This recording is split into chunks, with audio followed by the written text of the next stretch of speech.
Hello and welcome to another in our thought leadership series for procurement. And today we're talking about storytelling.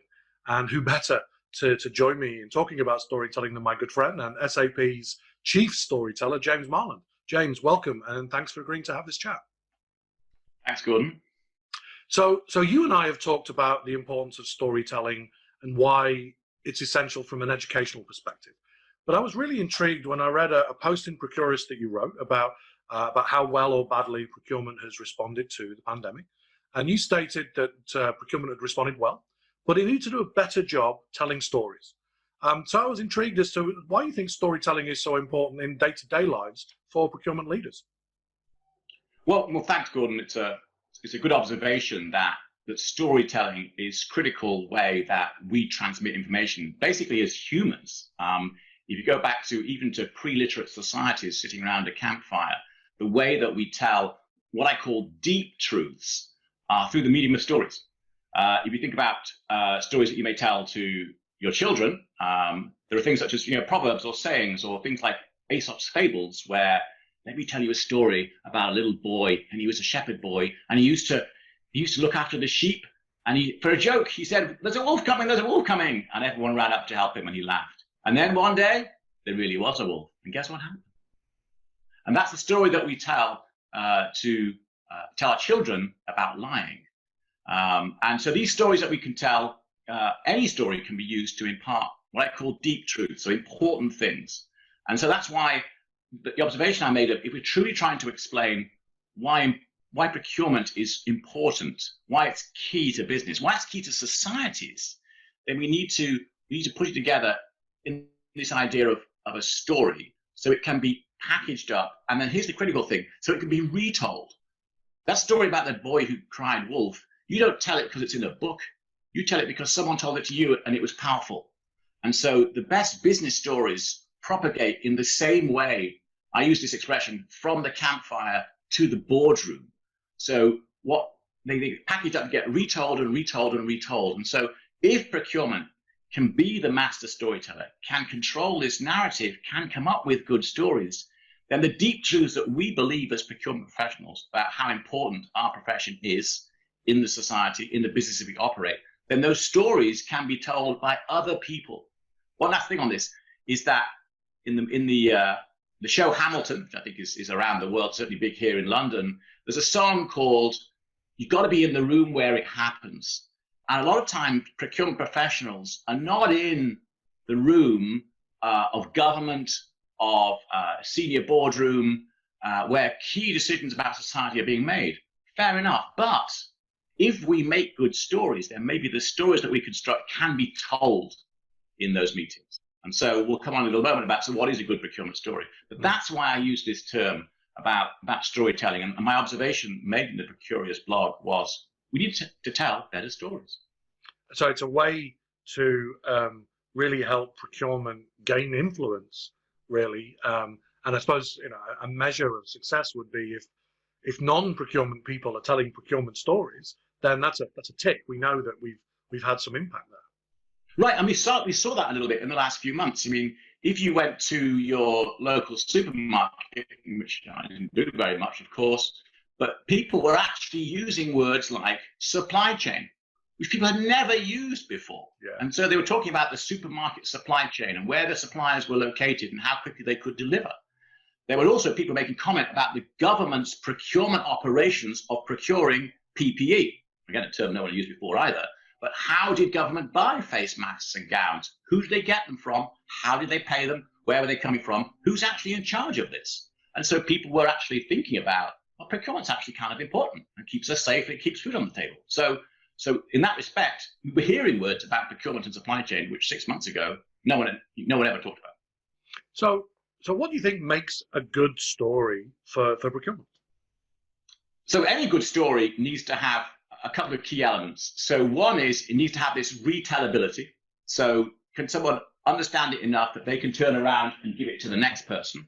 That's critical, like the boy who cried wolf story. The best stories should have a personal element. So you're not just quoting something, but something that has happened to you, or you have felt deeply, or someone you have met, or it impacted your life. So stories need to be personal. And since we're talking about business, then they should have a call to action as well. So I'm not just telling stories like an entertainer. I'm telling it because I want the listener to actually do something. I want them to understand or change their behavior. So yes, they need to be personal, they need to be retellable, and they need to have a call to action. Okay, that's great. Thanks. So in terms of constructing some stories and some kind of rules, apart from the three sort of general themes that you've given us there, how would you go about actually constructing a story to be able to be retold? So yeah, if you look at, again, classic stories, they have those elements around them. And so one common thing that we can talk about is what I call metaphor making. And so this is stories that start with, well, it's kind of like. And so a lot of times in procurement, we're in procurement software, which is even more intangible. There's nothing to actually see, nothing to actually show. And so it's kind of hard for people to understand what we do. I'm sure you've been to barbecues and parties and so on, but people say, oh, what is procurement? I understand even what that even is. And so you need to be able to have well, it's kind of like. And so one of the key messages that we talk about in procurement is, it's more than just one piece. It's more than just sourcing. It's more than just buying. It's more than just paying suppliers. It's everything put together. And so the whole thing, the whole process is really important. And that can lead to, these are the metaphors really, that say, well, it's kind of like running a relay race. There are 4 people in it, but you better make sure you focus on the baton change between each one, because that's where the relay race is won or lost. Procurement's kind of like that. There are many stages, but you have to focus on passing the baton from the sourcing to the contract and the contract to the buying. So that's one example. And then another example might be, imagine if you were building a space rocket. You would want to make sure that all the different elements were tested and built together. So the telemetry, the capsule, the booster, the launch pad, all should be brought together. And it's interesting, actually, because out in Australia, where you're from, there was a rocket called the Europa, where these parts were shipped from different countries. This part was from Germany, this part was from France, this part was from the UK, and it was launched in Australia. You never heard of this rocket, Gordon, because it blew up in Woomera every single time they launched it. In comparison with the Apollo rocket, which went to the moon on the Saturn V, 14 times out of 14 times the Saturn V was launched, because it all came together. And so, again, the analogy here, or the metaphor, is when you're doing a process, you have to make sure it all works together. It has to be tested and be properly integrated.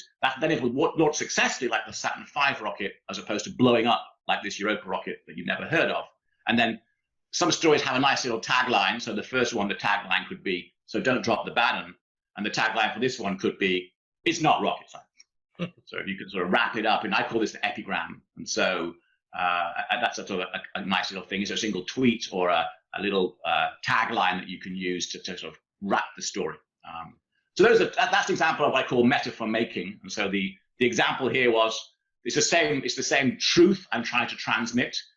Procurement has to be end to end. You can't have pieces missing, otherwise things go wrong. And the 2 metaphors used there was, it's like a relay race, or it's like a multi-stage rocket. So that's an example really of metaphor making, and it often starts with, it's kind of like. So creating metaphors that people can identify with, that resonate to them personally in their lives. In procurement, we talk about speaking the language of the business. Don't speak the language of procurement. Speak the language of the business. So it's so these 2 examples, I make them personal. Sorry, Jeff. So these 2 examples, I make them personal. So the first one is, I was at the Rio Olympics and I saw the 4x100 meter relay. I was on the 2nd row back, and that's what I got this story from. So it's very much my own personal story. I tell it by saying, I was at the Rio Olympics. It was almost exactly 4 years ago today, and this is what I saw. I even have a picture of my own picture of Usain Bolt with the baton.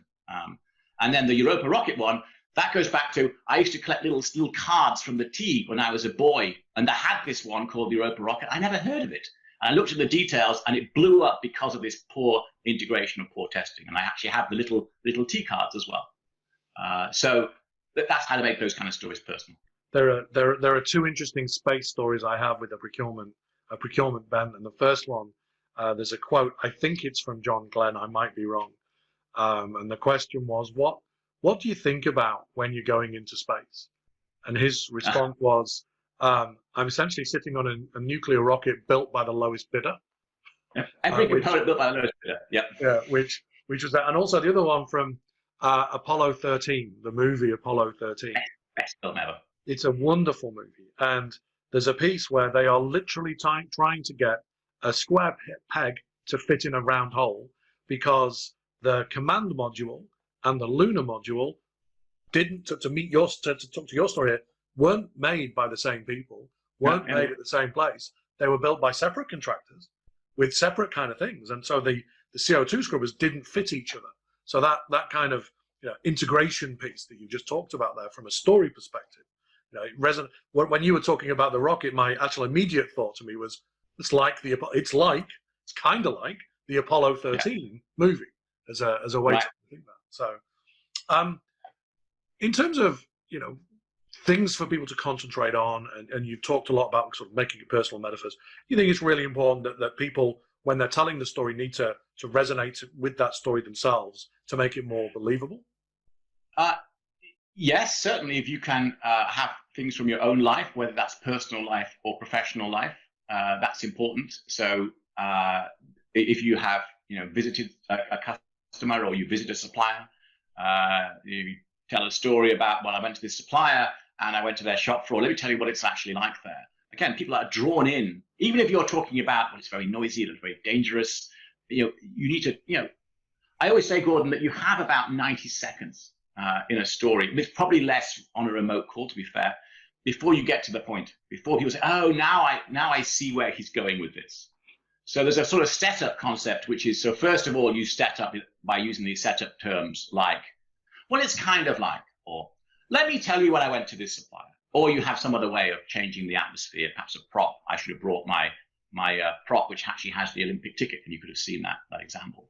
And so once you've drawn them in a little bit, I say that if you're face to face, and with my SAP mask on here, I'm not face to face much these days. We can match. There we go. Yeah, our SAP masks on. But in face to face, again, if you're a strong speaker, you get a bit longer, which is why preachers and politicians can hold your attention for often 30 minutes with no visuals at all, apart from the power of their oratory skills. Now we're not preachers or politicians. That's not our profession. So we get a lot less than that. But I usually reckon you get about 60 seconds. So that's the introductory, and then they have to get to the point. Otherwise, people think this is kind of weird. Where's he going with this? Yeah. You don't want to get to that point. So you want to get to the point of actually they understand what the story is. So these introductions, and then you get to I call this the aha moment. Oh, I see why we're talking about this supplier, because it was an example of a supplier that needed an extra audit because of data or whatever the story is. And so that's the key thing there. And then one of the useful phrases for introducing stories is the phrase imagine if. And so the idea of the imagine if is it allows you to construct a narrative when you don't actually have a story as such. You are hypothesizing what it might be for the speaker if a certain situation happened. So you might well have something like, if you're trying to explain how important it is that your procurement profession can react to changing legislation, you could certainly have that as a slide. Say flexibility is really important, and people would, we tend to use these porridgey words. I call them porridge because you dig in, there's nothing there. Flexibility, compliance, visibility. People don't really understand what you mean until you give them an example, and oftentimes an example, a hypothetical one, maybe what's needed. So you may say, imagine if you're in your procurement job on Monday morning, you open an email from the federal government in Australia, and they say there's new legislation about buying from indigenous companies. Okay, there's a new rule that you have to audit or allocate, and it could happen tomorrow, quite frankly. And it could be about green energy, it could be about buying from certain prohibited countries, it could be something to do with the COVID thing. Who knows? Right? And what would you do? How would you proceed? What would you require of your procurement system? What would you require of your procurement department? And are you ready? And so this is a way of putting the listener in the frame, and they suddenly take what seems to be a rather abstract, maybe demonstration or PowerPoint or whatever, and they bring it in, and they end up with, well, what would I do? This could happen. would I be able to do this? Would I lose my job? Would we go under as a company? What would we do? So this way, imagine if is actually quite a powerful way of introducing a story as well. And interesting to help the point a little bit. There were two things that jumped out to me when you were talking there. One was the phraseology you're using, imagine if, what if, those kind of things. Yeah. Very NLP type phrases, very neuro-linguistic programming type phrases that people use to try and, decide whether or not people are trying to construct a future or recall a past. Do you remember when, as opposed to imagine if, which are generally two things. And it reminded me of a story. About how the then CPO of London, of LOCOG, the London Olympic Games Organising Committee, I can't remember the procurement guy's name, I'll have to look it up, basically sold the importance of procurement to the now Lord Co. And he basically turned around and used that phrase. Imagine if we were on the front page of the newspaper with all of the bad practices and the games failed. That was it. And he said that was actually on a podcast, on the Art of Procurement podcast. I'll give my friend Phil a if you look up London Olympic Games podcast, you will hear that recording. And it's almost word for word around how did you get buy-in from the senior people? Because I basically said to Sebastian Coe, imagine if we were on the front page of the newspaper with poor procurement practices, with bad payment terms for suppliers, for treating suppliers poorly. Do you want, and that would tarnish, bearing in mind that the games is all about legacy, it would tarnish the legacy of the games. And so it's interesting. It's interesting what you're saying there, Gordon, about what catches people's attention. Again, you and I were both quite active on LinkedIn, and you can actually test what resonates with people by the number of reads or likes of your blogs or comments. And I sometimes write quite erudite pieces on procurement, maybe you do too, and I think it's a lot of work. And it's like, okay, well, it didn't really get that much, forwarding or whatever you measure. And it's like, well, that's kind of disappointing because I put a lot of work in that. But sometimes, one-off comments. I made a one-off comment about a supermarket chain here in the UK, Morrison's, said that during the pandemic, they were going to pay all their small suppliers on delivery. Simple concept, right? Pay them on delivery.